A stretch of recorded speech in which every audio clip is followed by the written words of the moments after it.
सुनो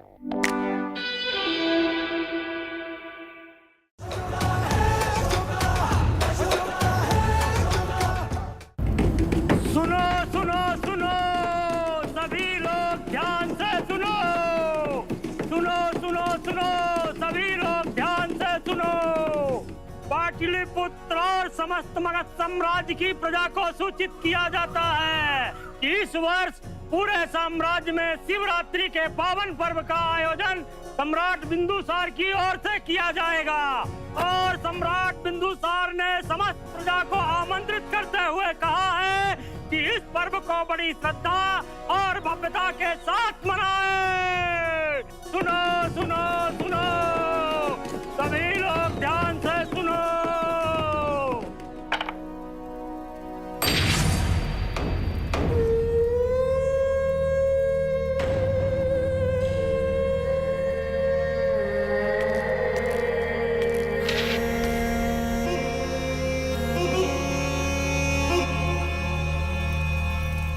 यदि आप इसी प्रकार चीजों को अनदेखा कर यूं ही खेल खेलती रही तो चाणक्य और बिंदुसार के हाथ में सब कुछ चला जाएगा। और हमने जो इतने वर्षों से मेहनत की विद्रोह करने, उथल पुथल मचाने की, वो सब व्यर्थ चला जाएगा।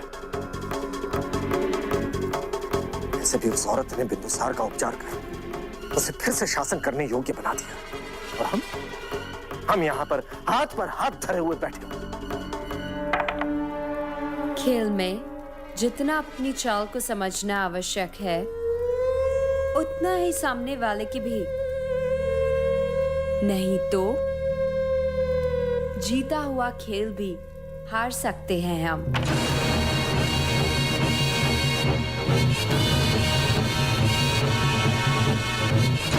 चाल ही सोच रही हूं मैं। यदि तुम्हारे पास हो तो बताओ।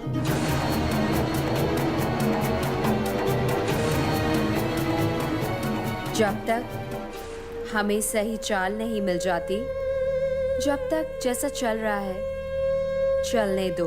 लेकिन मितेरा, विश्वास रखो, हमें शीघ्र ही पता चल जाएगा कि हमें क्या करना है।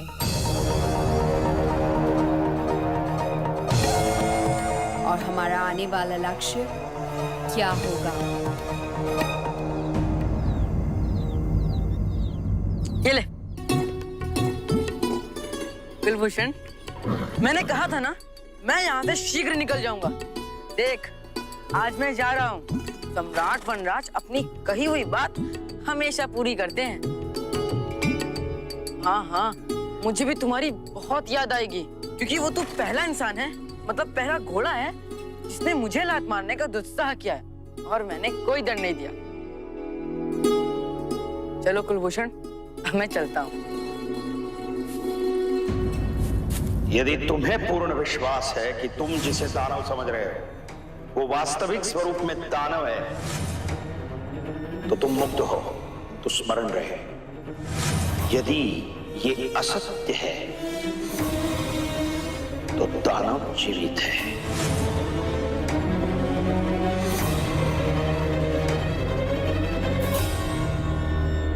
क्या मुझे सच में विश्वास है?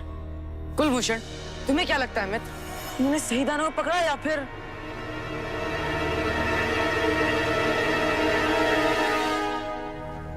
बहुत बढ़िया, ले जाओ भैया।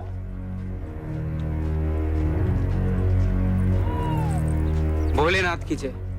निर्धन को कुछ मिलेगा? मैं यहाँ दान देने के लिए बैठा हूँ। चल भाग यहाँ से। आ जाते हैं पता नहीं कहाँ से भीख मांगने। अरे थोड़ा परिश्रम भी कर लिया कर। 2 दिन हो गए हैं, कुछ नहीं खाया। परिश्रम करने के लिए भी तो बल होना चाहिए ना।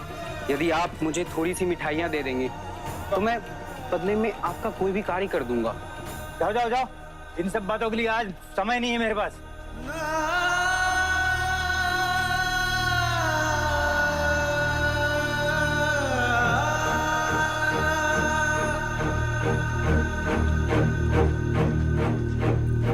सुनिए,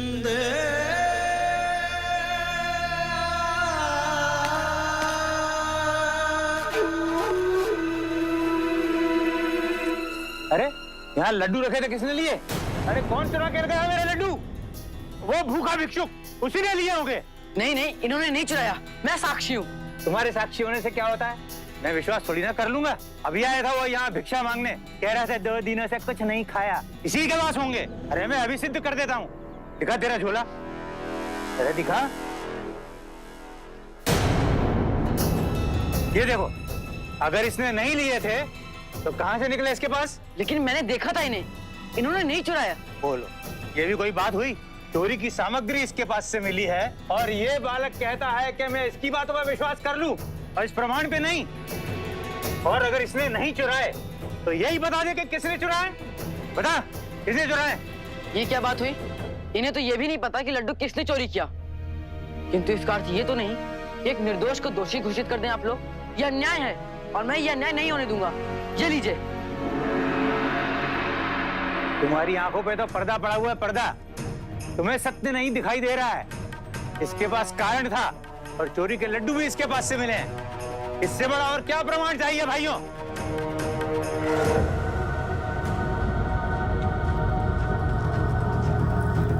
चोरी की सामग्री इसके पास से मिली है और ये बालक कहता है कि मैं इसकी बातों पर विश्वास कर लूं और इस प्रमाण पे नहीं।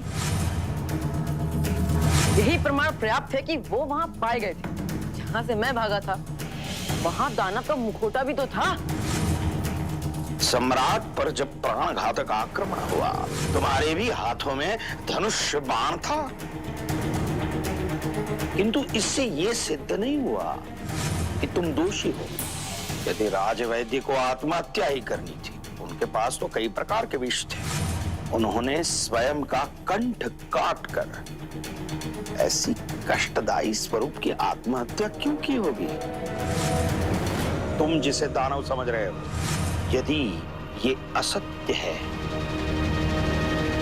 तो दानव जीवित है।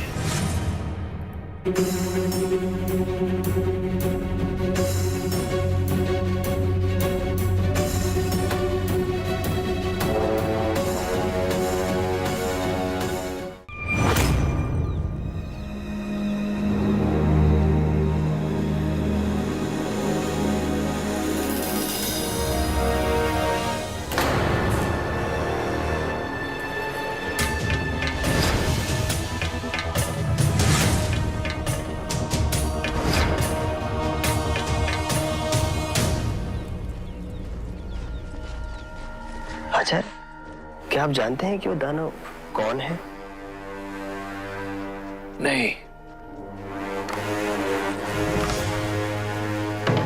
किंतु इतना अवश्य जानता हूं कि वैद्यराज दानव नहीं थे। और दानव कौन है ये तो मैं भी प्रमाणित नहीं कर सकता, किंतु ये बालक अवश्य प्रमाणित कर सकता है। आचार्य, वो बालक कैसे कर सकता है? ये साधारण बालक नहीं है, बहुत ही असाधारण है अशोक।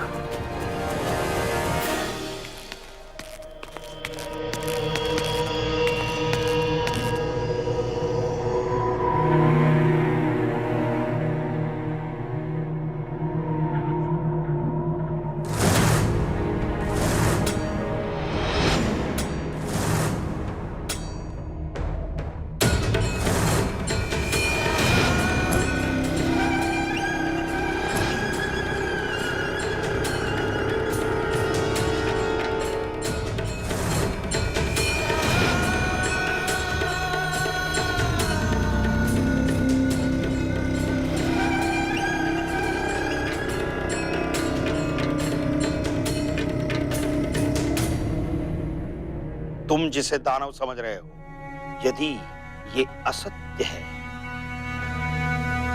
तो दानव जीवित है। राजवैद्य का आकार दानव के आकार से भिन्न है। आचार्य चाणक्य का कहना उचित था। राजवैद्य दानव नहीं है। फिर दानव है कौन? हमारे सम्राट बड़े ही उदार हैं, वरना कौन अपने दास दासियों को एक साथ शिवरात्रि मनाने के लिए अवकाश और अवसर दोनों ही प्रदान करते हैं। इसी बहाने हम सबको आपके साथ समय बिताने का अवसर मिल रहा है। समस्त मगध तुम्हारा ऋणी है कि तुमने सम्राट बिंदुसार के प्राणों की रक्षा की। शिवरात्रि का व्रत रखती हो? आज शिवरात्रि है जब पति पत्नी एक साथ पूजा करते हैं, लेकिन दुर्भाग्य तो देखो, धर्मा विवाहित होकर भी अकेले पूजा कर रही है। क्या हुआ?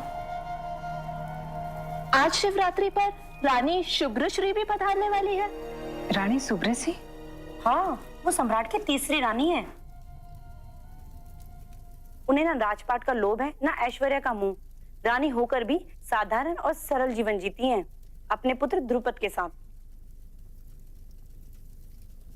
रानी शुभ्रश्री की, रानी शुभ्रश्री की, रानी शुभ्रश्री की, रानी शुभ्रश्री की, रानी शुभ्रश्री की, रानी शुभ्रश्री की, रानी शुभ्रश्री की, रानी शुभ्रश्री की, रानी शुभ्रश्री की, रानी शुभ्रश्री की, रानी शुभ्रश्री की, रानी शुभ्रश्री की, रानी शुभ्रश्री की।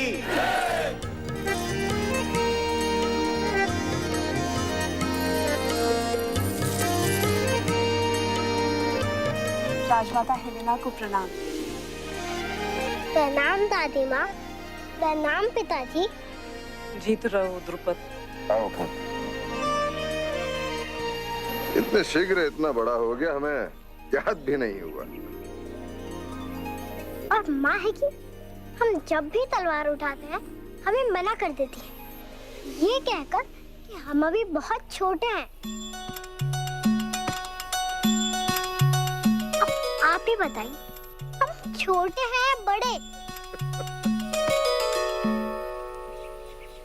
यात्रा कैसी रही? कोई कष्ट तो नहीं हुआ? हमें बहुत प्रसन्नता है कि तुम यहाँ सबके साथ शिवरात्रि मनाना आए हो, और द्रुपद के आने से और भी आनंद हो जाएगा। तुम विश्राम करो, हम आपसे पूजा में भेंट करते। सम्राट की अन्य रानियां अंतर महल में शिवरात्रि के लिए तैयारियां कर रही हैं, उनसे मिल लो। रानी शुभ्रश्री की, रानी शुभ्रश्री की, रानी शुभ्रश्री की।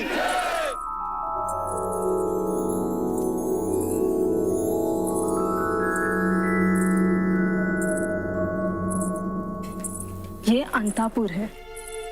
यहाँ पे सभी रानियां निवास करती है। शायद तुम यहाँ पहली बार आई हो, इसीलिए बोल रही हो। यहाँ पे जो भी देखो या सुनो, उसकी चर्चा ना कभी अपने आप से भी ना करना, समझी ना? अन्यथा संकट को निमंत्रण दोगी।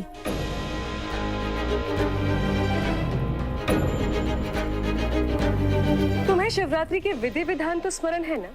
शायद आप भूल रही हैं। हर साल हम पूरे विधि विधान से शिवरात्रि मनाते हैं, लेकिन हमें गलती करते देखने की ख्वाहिश हमेशा आपकी अधूरी ही रह जाती है। जैसे हर वर्ष सम्राट के साथ पूजा करने की तुम्हारी इच्छा पूरी नहीं हो पाती।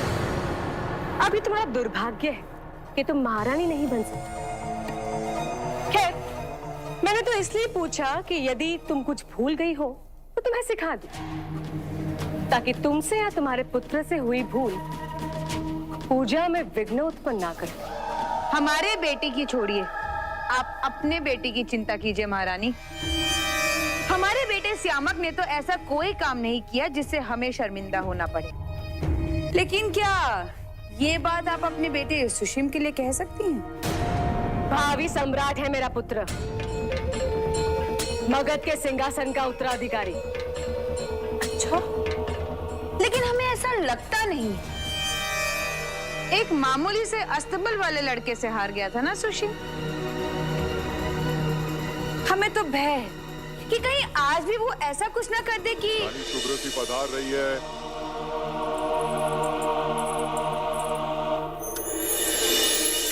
इस बात पर चर्चा हो रही है दीदी। अरे शुभ्रश्री, स्वागत है। वैसे बहुत दिन रह ली तुम भी छोटे महल में। मैं तो कब से तुम्हारी प्रतीक्षा कर रही थी। चलो, शिवरात्रि के बहाने ही सही तुम आई तो।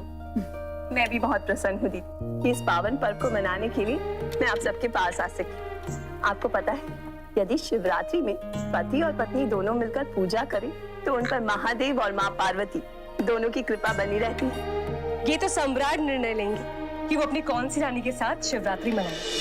चलो श्रृंगार कक्ष में चलते हैं, कम से कम बातें करने का समय तो मिल जाएगा। ये तो बहुत अच्छा विचार है दीदी, चलिए।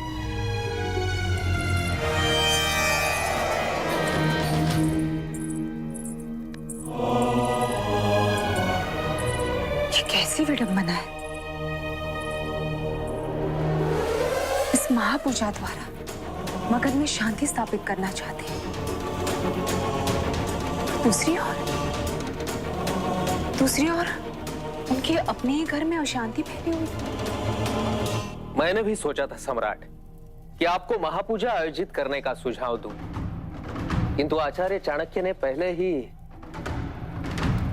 आपने सत्य कहा सम्राट। राजवैद्य ने दानव बनकर वातावरण में इतना भय, इतनी नकारात्मकता फैला दी थी कि राजवैद्य दानव नहीं थे।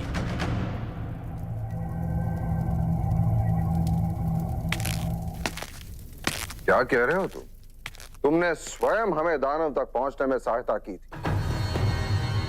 और सबने देखा कि वो राजवैद्य के प्रयोगशाला और उनका निवास स्थान था। क्या दानव की पोशाक में हमें राजवैद्य का मृत शरीर मिला? हाँ सम्राट, वो स्थान भले ही राजवैद्य के प्रयोगशाला की थी, किंतु राजवैद्य को दानव के रूप में प्रस्तुत किया जाना हम सबको भ्रमित करने का प्रयास था।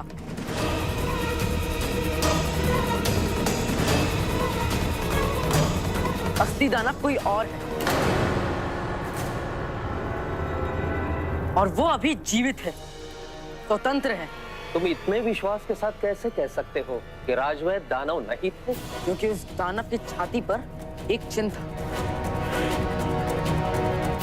और वो चिन्ह राजवैद्य की छाती पर नहीं है। मुझसे भूल हो गई सम्राट कि मैंने उस चिन्ह की सूचना आपको नहीं थी। सम्राट, जिन 50 पर्ण से मैंने अपनी स्वतंत्रता पाई थी, अभी मैं उन 50 पर्ण का अधिकारी नहीं। ये कहकर तुम अपनी स्वतंत्रता का परित्याग कर रहे हो? जी आचार्य, मैं अपने कथन के सभी परिणामों से भली भांति अवगत हूं, किंतु इस बार मुझे विश्वास भी है कि इस दानव को मैं शीघ्र ही पकड़वाकर अपनी स्वतंत्रता फिर सुनिश्चित कर लूं। जानते हो केवल पाटलिपुत्र की लोक संख्या कितनी है? ऐसे में कैसे पता लगाएंगे कि किसकी छाती पर वो चिन्ह है? यदि प्रजा की सुरक्षा के लिए हमें चिन्ह वाला व्यक्ति ढूंढना आवश्यक है, तो हमें उसे ढूंढना ही होगा। आपको जितनी भी सेना चाहिए, सहायक चाहिए, आप दीजिए और इस कार्य को प्रारंभ कीजिए। तैयार हो जाओ। तुम्हें बहुत सारे व्यक्तियों में से दानव की पहचान करनी है। इस बार कोई भूल नहीं होनी चाहिए। इस बार कोई भूल नहीं होगी सम्राट, यह अशोक का वचन है, पूरे मगध से, अपने आप से भी।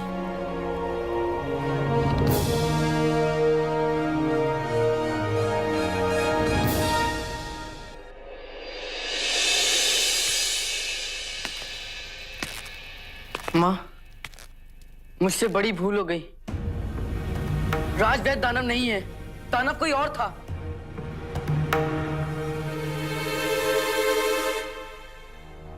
महत्वपूर्ण ये है पुत्र कि व्यक्ति अपनी भूल से क्या सीखता है।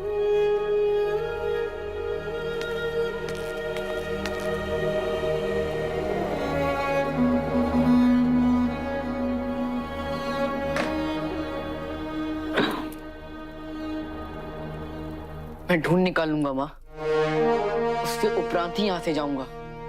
अशोक, इस बार मैं शिवरात्रि का व्रत रखूंगी।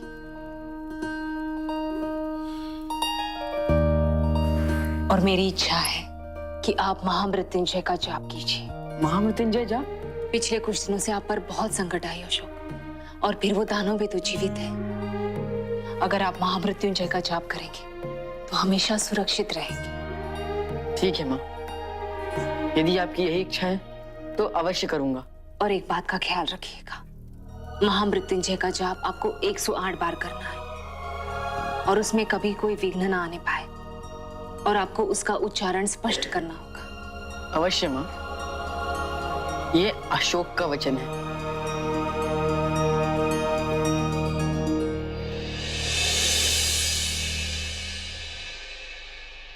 सम्राट बिंदुसार की जय, सम्राट बिंदुसार की जय, सम्राट बिंदुसार की जय, सम्राट बिंदुसार की जय, सम्राट बिंदुसार की जय, सम्राट बिंदुसार की जय, सम्राट बिंदुसार की जय, सम्राट बिंदुसार की जय, सम्राट बिंदुसार की जय।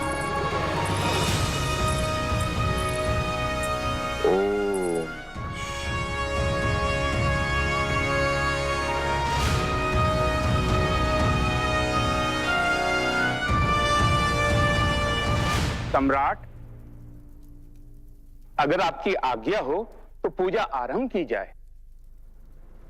महारानी चारुमित्रा, आप सम्राट की पहली पत्नी हैं, इसलिए यह अधिकार आपको दिया जाता है।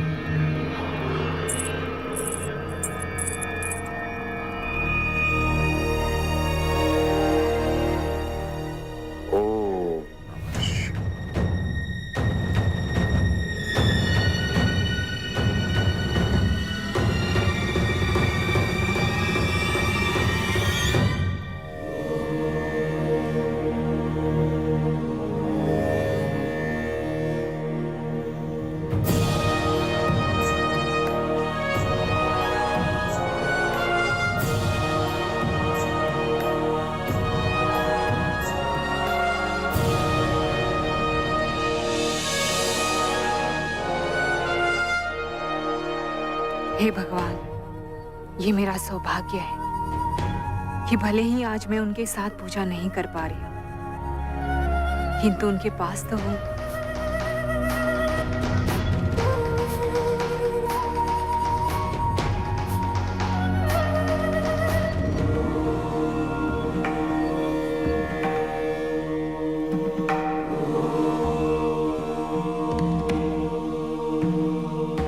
सम्राट, अगर आपकी आज्ञा हो तो महायज्ञ की तैयारी करें। अवश्य।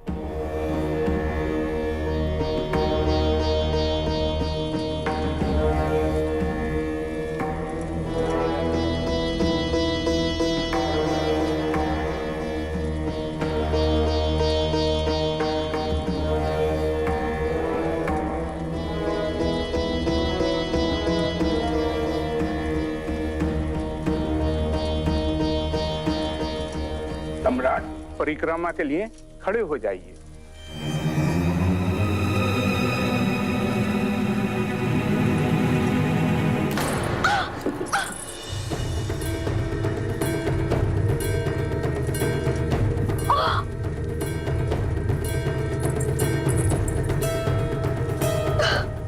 प्रतीत हो रहा है कि एक ही मुद्रा में बहुत देर बैठने से महारानी का पैर सुन हो गया। उनकी एड़ी मुड़ गई है। ऐसे में इस पैर पर भार नहीं देना चाहिए। तो अब महारानी परिक्रमा कैसे करेंगी? अब ये तो पूजा में विघ्न हो गया ना? कोई विघ्न नहीं होगा। आप महारानी की सहायता करें, परिक्रमा पूर्ण करें।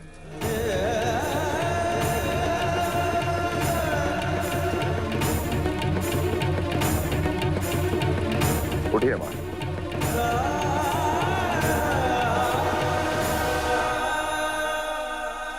ओम नमः शिवाय।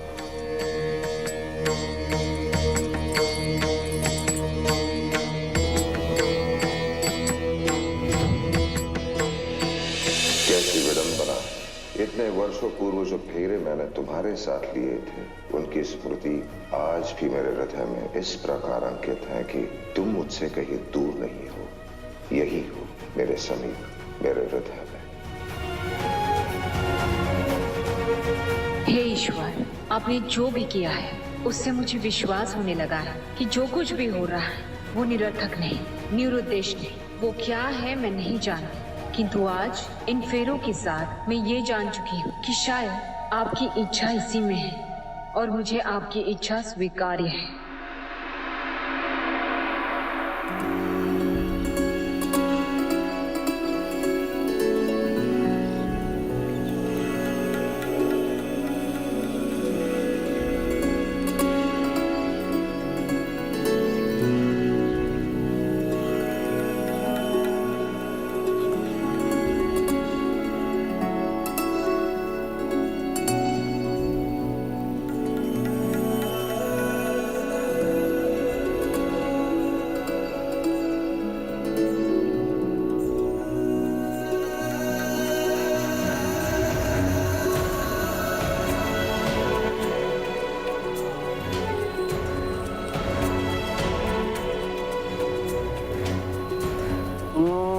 त्र्यंबकं यजामहे सुगंधि पुष्टिवर्धनम उर्वारुकमे वंदना मृत्युमुक्षी महाव्रताय। सम्राट, अगर आपकी आज्ञा हो तो महामृत्युंजय का जाप करते हैं। सम्राट, हमने कुछ ऐसे संदिग्ध व्यक्तियों को पकड़ा है जिनकी जाति पर किसी न किसी प्रकार का चिन्ह है। अशोक से उसकी पहचान करा। जी सम्राट।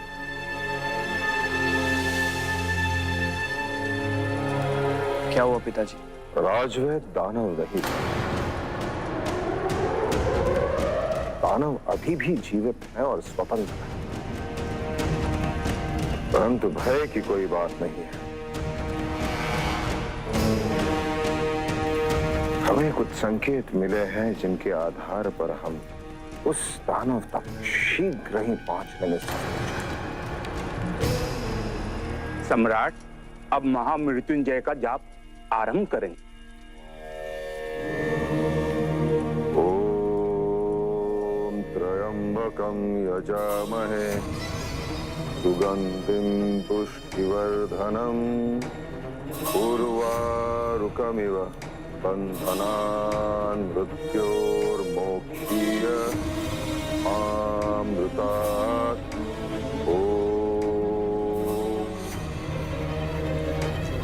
सुशील, अपने क्रोध पर नियंत्रण रखो।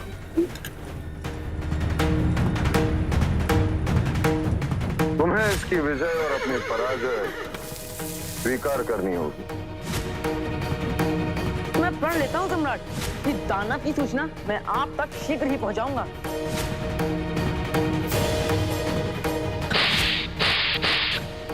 बस इतना ही बल है तुम में। तुम उसे उठाना है जिस पर तुम्हारे पिता की कृपा बनी हुई है। नहीं सुशील, तुम जाप अधूरा छोड़कर नहीं जाओगे।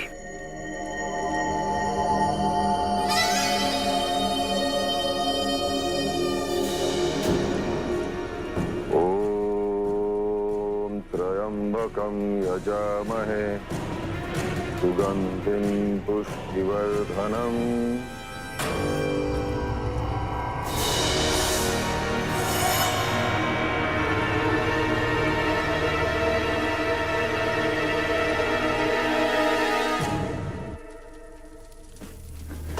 कितना कष्ट होता होगा ना आपको।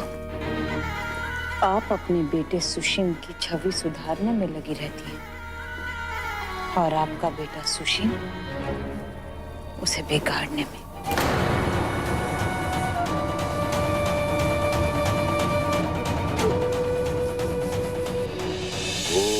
ओम त्र्यंबकं यजामहे सुगंधिं पुष्टिवर्धनम् उर्वारुकमे वंदना मृत्युमुक्षी महाव्रताय।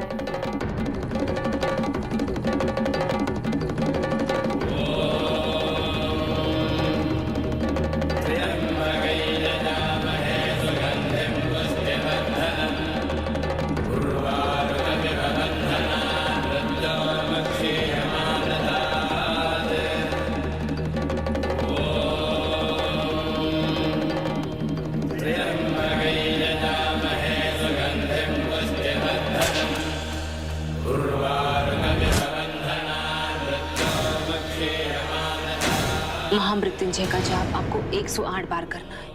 और उसमें कभी कोई विघ्न ना आने पाए। अवश्य माँ, ये अशोक का वचन है।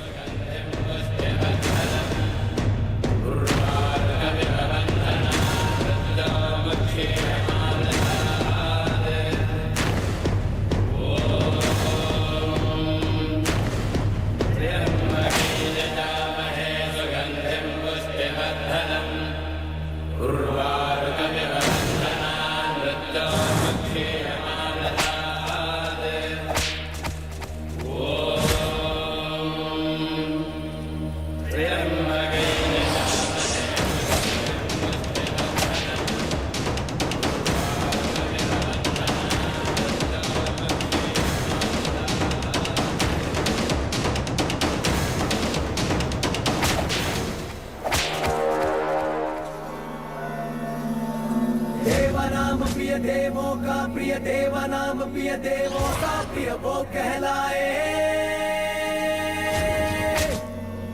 शूरवीर बलवान दयामय प्रजापाल रक्षक करुणामय वो कहलाए। है महान जन जन समदर्शी चक्रवर्ती राजा प्रियदर्शी वो कहलाए। मुझे पहले ही समझ जाना चाहिए था कि पीछे से प्रहार करने वाला ये कायर कौन है। आज मैं तुझे दिखाऊंगा कि कौन कायर है और कौन नहीं। तूने मुझे अपमानित करने के जितने भी प्रयास किए हैं सब बदला लूंगा।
तो वो दानव तुम हो।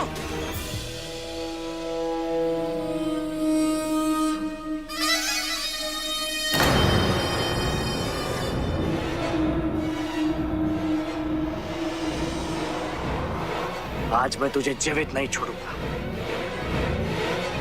अशोका है अशोका, अशोका है अशोका, अशोका है अशोका, अशोका है अशोका, अशोका है अशोका।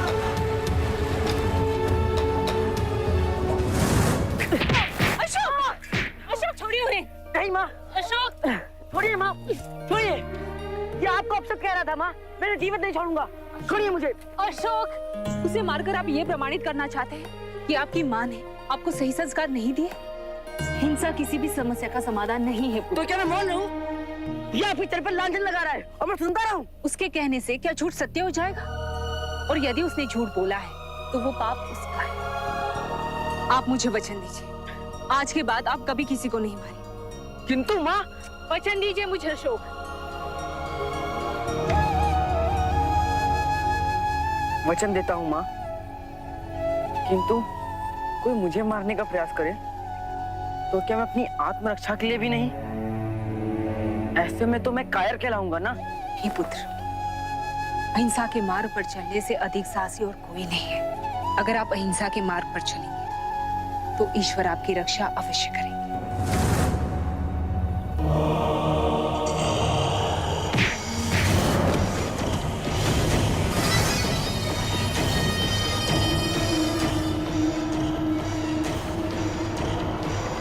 मेरे सामने उठने वाले सर का यही अंजाम होता है।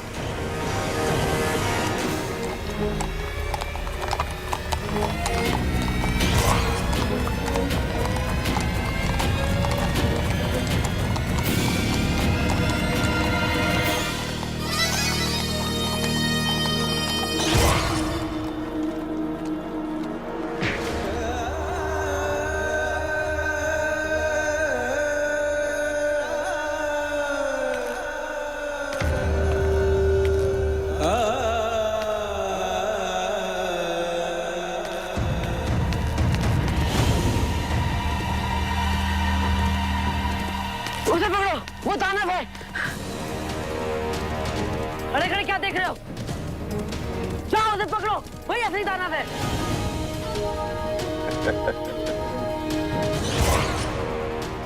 भांग पी कर आया है क्या? जानता भी है वो कौन है? राजकुमार सुशीम, सम्राट बिंदुसार के उत्तराधिकारी, और इसे लग रहा है कि वो दानव है। लग नहीं रहा है, मुझे पूरा विश्वास है। मैं पहचान गया उसे, वही असली दानव है। कि छाती पे वही चिन्ह है जो उस दानव की छाती पर था। पकड़ो उसे, मैं तुम्हें प्रमाणित कर देता हूँ। और यदि तुम्हें भय है उसका, तो मैं पकड़ के लाता हूँ। इसे नहीं पकड़ने का दंड सम्राट तुम्हें अवश्य देंगे। सम्राट किसे दंड देंगे और किसे नहीं, ये निर्णय तू सम्राट पे छोड़ दे बालक। और तू अभी चल हमारे साथ। महामात्य खल्लाटक ने बुलाया है तुझे।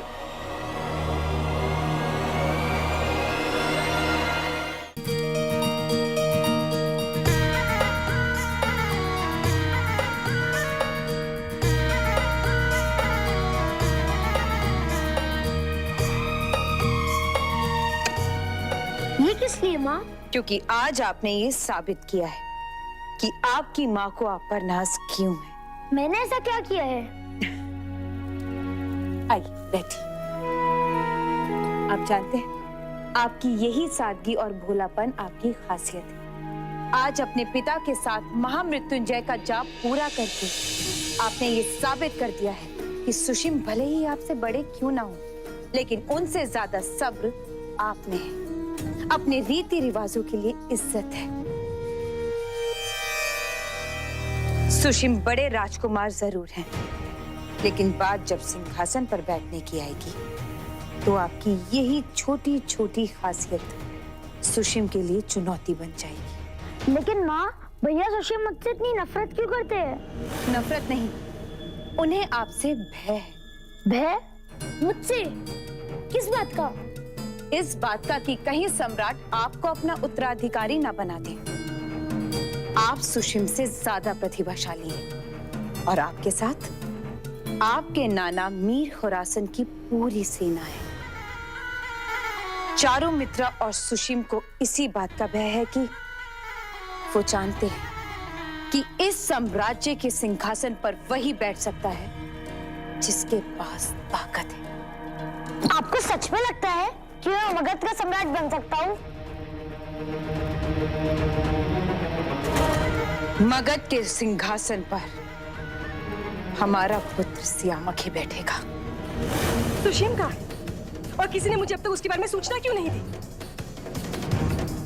कहीं वो दानव उसे?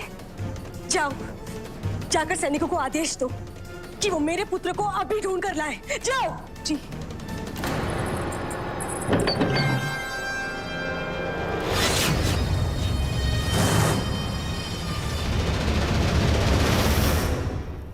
सम्राट का पुत्र है तो क्या अपराध नहीं कर सकता?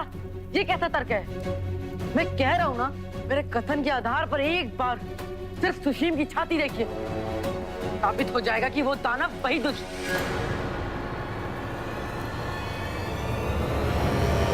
शब्दों पर नियंत्रण रखो। सम्राट के परिवार के किसी भी सदस्य के लिए ऐसे अपशब्दों का प्रयोग करना राजद्रोह है। अरे, यहाँ राजद्रोह की बात कहाँ से आ गई? किसी भी निर्दोष को फंसाने, डराने, धमकाने के लिए राजद्रोह का आरोप लगाना आप सबको बहुत अच्छा लगता है ना? और जो दोषी है उसे छूने का साहस नहीं रखते आप लोग।